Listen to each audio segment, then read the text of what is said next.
Welcome everyone. ये behind the scenes है और ये शहजाद भाई जो है ना दत्ता कैमरा फोकस कर रहा है, देख लो WD-40 से। ये देख लो, हाँ इधर से कर लो फोकस, हाँ इधर ठीक है। आप WD-40 फोकस करो, ये कैमरा फोकस कर रहे हैं बिहाइंड द सीन। हद हो गई है यार।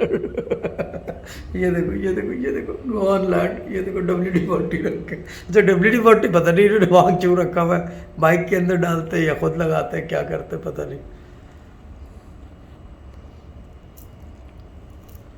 ये behind the scene focusing of the camera of the 10 frame. Out of focus हो गया है, घुमाओ घुमाओ घुमाओ घुमाओ घुमाओ घुमाओ घुमाओ घुमाओ घुमाओ, नहीं वापस ले जाओ। एक मिनट, इसको एक काम करो, ऑटो फोकस करके फिर फोकस कर लो, फिर लॉक कर देना वहां पे। ये इजी टेक्निक है फोकस करने।